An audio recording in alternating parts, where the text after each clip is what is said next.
আর ISF কোনো সংখ্যালঘু মানুষের দল নয়।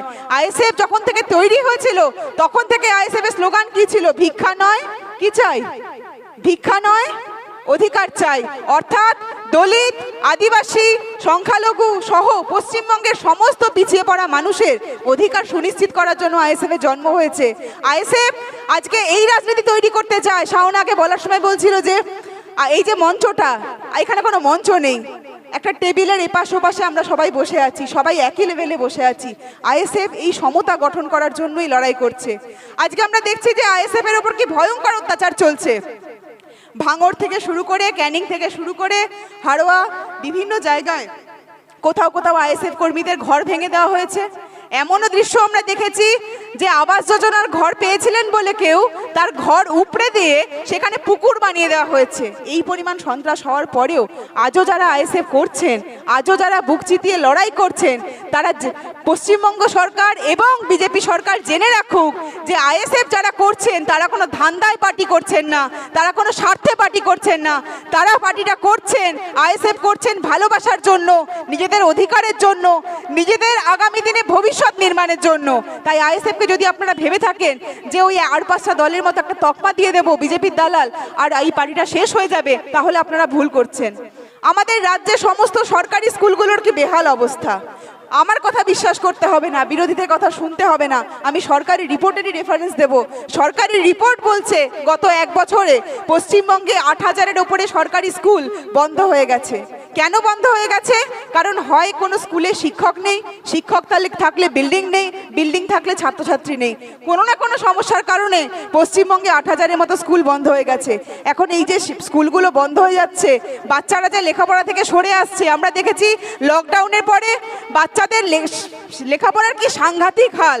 একটা ক্লাস থেকে 4 কি 5-এ পড়া বাচ্চা, সে নিজের নামটা সম্পূর্ণ করে লিখতে পারছে না, সে 2 অঙ্কের দুটো যোগ করতে পারছে না, বিয়োগ করতে পারছে না, সে একটা ইংরেজি কথা শব্দ পড়তে পারছে না, অথচ সে আস্তে আস্তে ক্লাস 5 থেকে 10 অবধি পাশ করে যাচ্ছে। এবং পাশ করার পরে সে যখন কোনো কাজ করতে যাচ্ছে, তার কাজের কোনো সুযোগ তার জন্য থাকছে না। সরকারি স্কুল, আজকে আমরা যে কলোনি মোড়ে দাঁড়িয়ে প্রোগ্রাম করছি, আমরা জানি এখানকার অধিকাংশ বাচ্চারাই সরকারি স্কুলে পড়ে। সরকারি শিক্ষা আমাদের মৌলিক অধিকার। 6 থেকে 14 বছর বয়সী প্রত্যেক বাচ্চার বাধ্যতামূলক শিক্ষা আমাদের দেশে সংবিধানসম্মত মৌলিক অধিকার। অথচ আমরা দেখছি শহরের দিকে হাজারে হাজারে প্রাইভেট স্কুল তৈরি হচ্ছে। সেই প্রাইভেট স্কুলে কারা পড়তে যাচ্ছে? প্রাইভেট স্কুলে পড়তে যাচ্ছে তারা যাদের মাস গেলে 40 থেকে 50,000 টাকা রোজগার আছে, যাদের সরকারি স্কুলে না পড়ালেও চলে। অথচ দেশের অধিকাংশ মানুষ যারা সরকারি স্কুলগুলোর উপর নির্ভরশীল, তাদের জন্য যে সরকারি শিক্ষা মাধ্যম, সেইগুলোর অবস্থা খারাপ। এই সরকারি স্কুলগুলো চালানোর জন্য যে শিক্ষক দরকার ছিল, সেই শিক্ষক নিয়োগের ক্ষেত্রেও সরকার যে দুর্নীতি করে রেখেছে, সরকারের গাফিলতির জন্য একই সাথে 26,000 শিক্ষকের চাকরি কেড়ে নেওয়া হয়েছে। আমরা বিশ্বাস করি না যে এই 26,000 শিক্ষকের মধ্যে প্রত্যেকেই দুর্নীতির সঙ্গে জড়িত। আমরা এটা বিশ্বাস করি যে 26,000 শিক্ষকের মধ্যে অনেকে আছেন বা বেশিরভাগই আছেন যারা কোনো দুর্নীতির ফলে চাকরি পাননি। কিন্তু আজকে সরকার এমন এক ব্যবস্থা তৈরি করেছে, যখন হাইকোর্ট এসএসসি শিক্ষা পর্ষদকে বারবার বলছে যে আপনি যে পরীক্ষার মাধ্যমে সরকারি শিক্ষকদের চাকরি দিয়েছেন, সেই পরীক্ষার খাতাটা বের করুন। একাধিকবার বলেছে, 1 মাস, 2 মাস, 3 মাস সময় দিয়েছে। তারপরে শেষমেশ এসএসসি চেয়ারম্যান বলছেন যে তাদের কাছে নাকি খাতাগুলো নেই। তাহলে প্রশ্ন আসবে যে তারা যখন 26,000 শিক্ষককে কিসের ভিত্তিতে চাকরি দিয়েছিলেন, তারা খাতাগুলো কেন লোপাট করে দিয়েছেন? যখন একটা চাকরি হয়ে যাওয়ার পরে সেই খাতাগুলোকে স্টোর করে রাখতে হয়, খাতাগুলো ডকুমেন্টেশন করতে হয়। সরকারের এই গাফিলতির জন্য আজকে 26,000 শিক্ষকের চাকরি চলে গেছে। আর তারপরে যখন হাইকোর্ট এই সিদ্ধান্ত ঘোষণা করলেন, তারপরে আমরা দেখছি পশ্চিমবঙ্গে ধর্মতলায় তৃণমূল কংগ্রেস রীতিমতো প্যান্ডেল খাটিয়ে সরকারি শিক্ষকদের কাগজপত্র জমা নিচ্ছেন কিনা তারা সুপ্রিম কোর্টে যাবেন। আজকে যাদের জন্য চাকরি চলে গেল, তারাই আবার কাগজ নিয়ে সুপ্রিম কোর্টে যাওয়ার লোভ দেখাচ্ছে যে আপনাদের চাকরি ফিরিয়ে দেব। আসলে গাফিলতি সরকারের। আজকে বিজেপি সরকার ভোটের প্রচার করতে গিয়ে বিভিন্ন জায়গায় দেখছি যে 80 কোটি মানুষকে রেশন দেওয়া হচ্ছে, তাই নিয়ে প্রচার করছে। অথচ তারা যে কথাটা চেপে যাচ্ছে যে পশ্চিমবঙ্গে মানুষের প্রতিদিন রেশন পাওয়াটা তাদের মৌলিক অধিকারের মধ্যে পড়ে। খাদ্য সুরক্ষা আইনের যে অধিকার, সেই অধিকার অনুযায়ী মানুষের চাল ডাল বেঁচে থাকার জন্য যে খাদ্য, সেটা খাদ্যটা পাওয়া তাদের অধিকার। সরকারে বিজেপি আসুক কি তৃণমূল আসুক কি কংগ্রেস আসুক কি আইএসএফ থাকুক, যে কোনো পার্টি থাকুক না কেন, তাতে তারা মানুষকে বিনামূল্যে রেশন দিতে বাধ্য। আজকে বিজেপি সরকার আইনি বাধ্যবাধকতার জন্য যে রেশন দেন, সেই রেশনটাকেই তারা তাদের অ্যাডভার্টাইজমেন্টের কাজে লাগাচ্ছে, বিজ্ঞাপনের কাজে লাগাচ্ছে। আমরা দেখছি যে আজকে বিজেপি মিড ডে মিলে দুর্নীতির কথা বলে, অথচ মিড ডে মিলে আমি বলছিলাম যে আইসিডিএসে যখন তারা প্রথম ক্ষমতায় এলো, বাচ্চাদের খাবারের টাকা অর্ধেক করে দিল।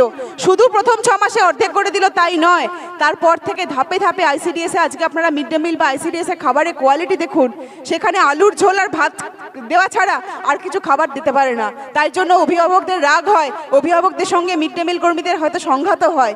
কিন্তু সরকার যে 5 টাকা 45 পয়সা একটা মিনিমাম খাবার বরাদ্দ করছে, যেখানে গ্যাসের দাম 1100 টাকা, যেখানে সবজির দাম এত পরিমাণ বেশি, যেখানে একটা 7 টাকার নিচে একটা ডিম পাওয়া যায় না, সেইখানে বাধ্যতামূলক খাদ্য সুরক্ষা আইনের আওতায় কেন মিড ডে মিলে, কেন অঙ্গনওয়াড়িতে ভালো বরাদ্দ করা হবে না? শিশুদের পুষ্টিকর খাবার কেন কোনো সরকার এনশিওর করবে না, নিশ্চিত করবে না? এই প্রশ্নগুলো আইএসএফ এর পক্ষ থেকে আমরা তুলছি, আগামী দিনেও তুলব। যে বিজেপি আজকে আমাদের আইন যে ব্যবস্থা ভারতবর্ষের, সেই আইনি ব্যবস্থা আইপিসি সিআরপিসিকে বদলে দিয়ে নতুন এক আইনি ব্যবস্থা নিয়ে আসছে, যার নাম দণ্ড সংহিতা, ন্যায় সংহিতা। অর্থাৎ পুলিশ সাধারণ মানুষের উপর কি করতে পারে, সাধারণ মানুষের কি কি নৈতিক অধিকার আছে, কি কি আইনি অধিকার আছে, সেই সমস্ত আইনি অধিকার বদলে দিয়ে দেওয়া হয়েছে। এবং সেই অধিকারগুলো বদলানোর ক্ষেত্রে কোনো রকম বিরোধীদের কথা, কোনো রকম বিরোধীদের কণ্ঠস্বর, সাংবাদিকদের সমালোচনাকে রেয়াত করা হয়নি। আজকে দেখুন আমরা যে সভা করছি, আমাদের এই সভা করতে গিয়ে আইএসএফ এর ফ্ল্যাগ রয়েছে, ফরওয়ার্ড ব্লকের ফ্ল্যাগ রয়েছে, উল্টো দিকে বিজেপির ফ্ল্যাগ রয়েছে। আমাদেরকে এই সভা করতে গিয়ে বিরোধীদের ঝান্ডা খুলে ফেলতে হয়েছে? হয়নি তো। আমরা সেই গণতন্ত্রে বিশ্বাস করি যে গণতন্ত্রে প্রত্যেক পার্টি, প্রত্যেক মানুষ তাদের নিজস্ব মতামত নিয়ে বাঁচবেন, প্রত্যেকের বাক স্বাধীনতার অধিকার সুরক্ষিত হবে, প্রত্যেকের শিক্ষার অধিকার সুরক্ষিত হবে, স্বাস্থ্যের অধিকার সুরক্ষিত হবে। আমার বলার আগে কিছুক্ষণ আগে বাবন বলছিল স্বাস্থ্যসাথী কার্ডের কথা। আমরা আজকে দেগঙ্গার মধ্যে যখন আসছি তখনই ভাবছিলাম যে কোথায় চাকলা আর গোটা দেগঙ্গা ব্লকের ব্লক হাসপাতাল হচ্ছে বিশ্বনাথপুর, কতটা ডিস্টেন্স। এখানে যদি একজন মানুষের কোনো এমার্জেন্সি রোগ কিছু সমস্যা হয়, তাকে সাথে সাথে ছুটতে হবে চাকলাতে। কেন কেন একটা ব্লকের মধ্যে 3-4 জায়গায় উপস্বাস্থ্য কেন্দ্র বা স্বাস্থ্যকেন্দ্র পর্যাপ্ত পরিমাণে থাকবে না?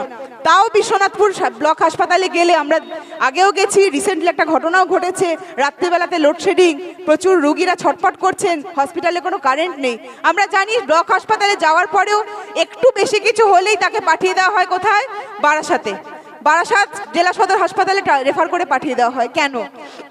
সরকারি শিক্ষা, সরকারি স্বাস্থ্য মানুষের মৌলিক অধিকার।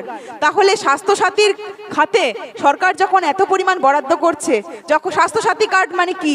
স্বাস্থ্যসাথী কার্ড মানে আমি কোনো রকমভাবে অসুস্থ হলে আমি কোনো প্রাইভেট নার্সিংহোমে গিয়ে চিকিৎসা করাবো এবং সেই প্রাইভেট নার্সিংহোমের বিল মেটাবে কে? বিলটা মেটাবে সরকার।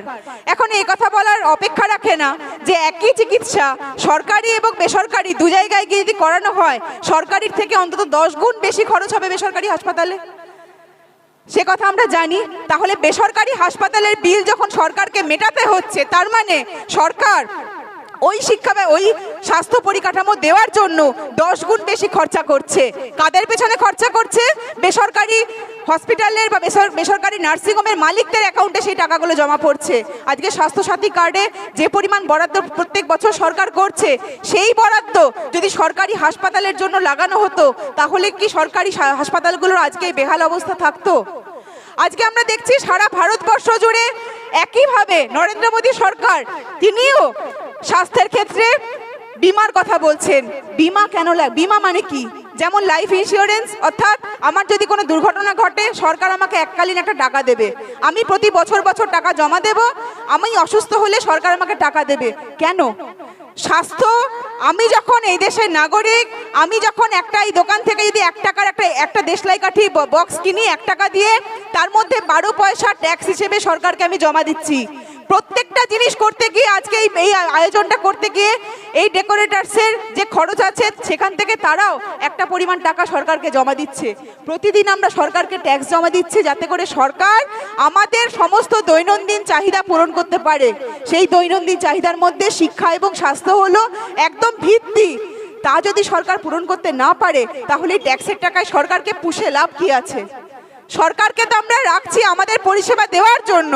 সরকার যদি সেই টাকা দিয়ে বহন করতে না পারে, আজকে যদি স্বাস্থ্য পরিষেবা পাওয়ার জন্য নতুন করে আবার কোনো টাকা দিয়ে স্বাস্থ্য বীমা করাতে হয়, তাহলে আমি সরকারকে ট্যাক্সটা দেবো কেন? এই প্রশ্নগুলো আজকে লোকসভা নির্বাচনের আগে আসছে। উল্টো দিকে আইএসএফ সম্পর্কে যারা বলছেন যে আইএসএফ হচ্ছে বিজেপির দালাল বা আইএসএফ হচ্ছে সংখ্যালঘু ভোট কেটে নেবে, আসলে যারা এই কথাগুলো বলছেন তারা সারা জীবন সংখ্যালঘু মানুষকে কেবলমাত্র সংখ্যালঘু একটা ভোট ব্যাংক হিসেবে দেখে এসেছিলেন। তারা সংখ্যালঘু মানুষের বাঁচার কি অধিকার আছে, সংখ্যালঘু মানুষের শিক্ষার কি অধিকার আছে, সেই দিকে চোখ ফিরিয়ে দেখেননি। আমরা জানি সাচার কমিটির রিপোর্টের কথা।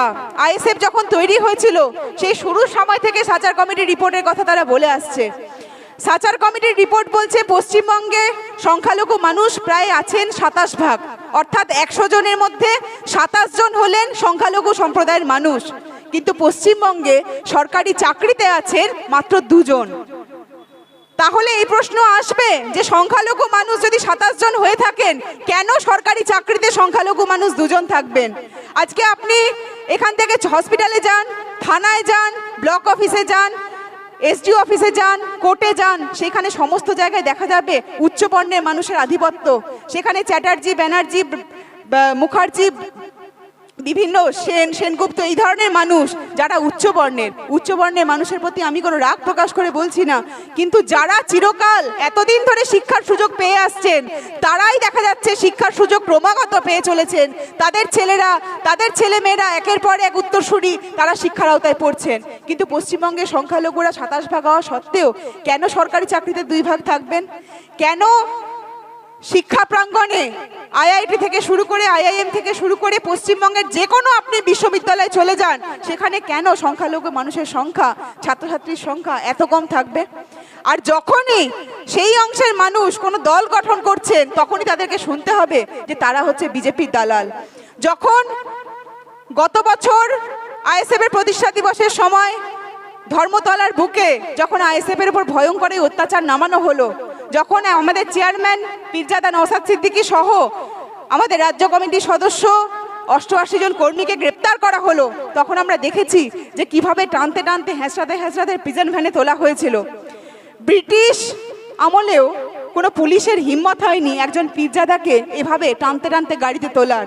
তারা ভেবেছিল, যারা এই কাজ করেছিল তারা ভেবেছিল বোধহয় যে এইভাবে মিথ্যে মামলা দিয়ে জেলে আটক করে রাখলে আইএসএফ পার্টিটা শেষ হয়ে যাবে, আইএসএফ যারা করছেন তারা শেষ হয়ে যাবে। কিন্তু 42 দিন পর যখন আমাদের সাথীরা জেল থেকে বেরোলেন, তখন প্রেসিডেন্সি জেলের সামনে থেকে ফুরফুরা শরীফ পর্যন্ত যে লম্বা মিছিল নেমেছিল, যেখানে মানুষ হাঁটতে হাঁটতে কলকাতা থেকে ফুরফুরা শরীফ অবধি পৌঁছে গেছিলেন, ওই মিছিল প্রমাণ করে দিয়েছিল যে আইএসএফ এর জায়গা পশ্চিমবঙ্গে আজকে কোথায় আছে। কোন ভালোবাসার জায়গা থাকলে কেউ পশ্চিম কলকাতার আলিপুর থেকে ফুরফুরা শরীফ পর্যন্ত হাঁটতে হাঁটতে যেতে পারে।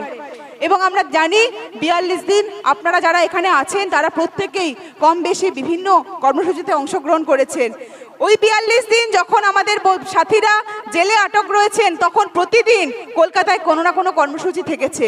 কোনোদিন মিছিল হয়েছে, কোনোদিন অবস্থান হয়েছে, কোনোদিন বিক্ষোভ হয়েছে। এবং সেই মিছিলে যারা অংশগ্রহণ করেছেন তাদেরকে কাউকে কোনো গাড়ি ভাড়ার টাকা দেওয়া হয়নি, কোনো টিফিন খরচ দেওয়া হয়নি। এমনকি 21শে জানুয়ারি যে প্রোগ্রাম আমরা জানি প্রত্যেক বছর শাসক দলেরা ব্রিগেড করে, সেই ব্রিগেড আয়োজন করার জন্য অনেক খরচও হয়, অথচ আমরা বলি যে আমাদের এমনিতেই টাকা নেই আর প্রোগ্রাম করতে আমাদের খরচও হয়। খরচ বলতে কি, ওই স্টেজ সাউন্ড বানাতে যে খরচ, আমাদের কোনো কর্মীদের কাছ থেকে কোনো টাকা তাদেরকে দেওয়া তো হয়ই না। উপরন্তু আইএসএফ যারা করেন তাদের খরচটা সবটাই তাদের খরচ হয়ে যায়, তাদের নিজেদের পকেট থেকে গাটের টাকা খরচ করে তারা পার্টি করছেন। কিন্তু আজকের এই সভাও দেখুন না, আজকে আপনারা আশপাশে কোনো টিএমসি বা বিজেপির প্রোগ্রাম দেখুন, সেখানে অনেক স্টেজ আছে, ভালো সাউন্ড কোয়ালিটি আছে, অনেক লাইট টাইট আছে। আজকে আইএসএফ এর যে প্রোগ্রামগুলো সব জায়গায় যা প্রোগ্রাম হচ্ছে, কোনো খুব সামান্য আয়োজনে সামান্য খরচের মধ্যে দিয়ে করা হচ্ছে। কেন? কারণ আইএসএফ এর কাছে কোনো চাল চুরির, কোনো রেশন চুরির, কোনো মিড ডে মিল চুরির, জালিয়াতির টাকা নেই, কয়লা চুরির টাকা নেই। আইএসএফ যেটা আছে, আমাদের আইএসএফ এর সমর্থকদের অখণ্ড ভালোবাসা, তাদের সততা, তাদের রোজের টাকা, তাদের মেহনতির টাকা, এই টাকার বিনিময়ে আইএসএফ চলছে। এবং এইখানেই শাসক দলের সবচেয়ে ভয়ের জায়গা। তারা প্রথম ধাপায় তারা ভেবেছিল যে প্রচণ্ড সন্ত্রাস নামাও, 21 বিধানসভার সময় আইএসএফ কর্মীদের ঘর বাড়ি জ্বালিয়ে দাও, ঘর বাড়ি ভেঙে ফেলো, প্রচুর মিথ্যে মামলা দাও, কেস দাও। কিন্তু 2021-এর পর তারা প্রমাণ পেয়ে গেছে এতে করে পার্টি তো বাড়ছে, কমছেই না, উল্টে বাড়ছে।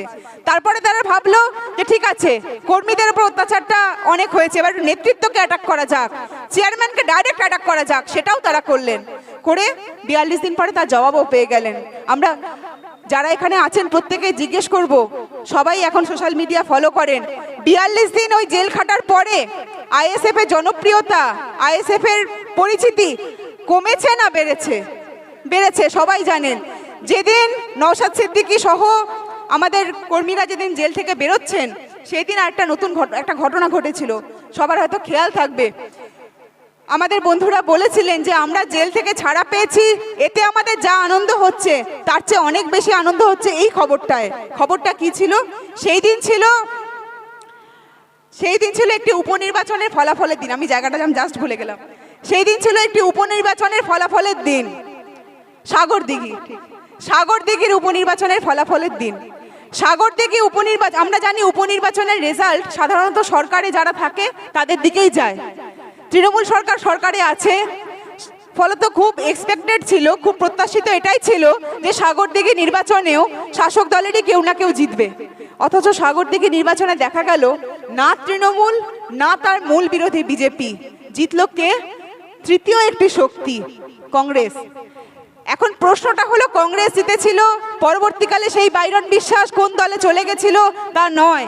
প্রশ্নটা হলো এইটা যে সাগরদিঘির মানুষ বুঝে গেছিলেন যে তারা তৃণমূল এবং বিজেপির উল্টো দিকে তৃতীয় কোনো শক্তি যে আছে তাকে জয়ী করবে। ওই দুই সরকারকে ফেলে দেওয়ার জন্য সাগরদিঘির ওই নির্বাচন ছিল। এবং আমরা সায়ন একটা উদাহরণ দেয় যে রান্নায় নুন হয়েছে কিনা, রান্না করতে করতে রান্নায় নুন হয়েছে কিনা চেক করার জন্য গোটা খাবারটা, গোটা এক কড়াই খাবার খেয়ে দেখতে হয় না, 1 চামচ তুলে মুখে দিলেই বোঝা যায় যে রান্নার টেস্টটা কেমন হয়েছে। সাগরদিঘির উপনির্বাচনের ফলাফলও তাই, 1 চামচ তুলে খেয়ে দেখার ফল।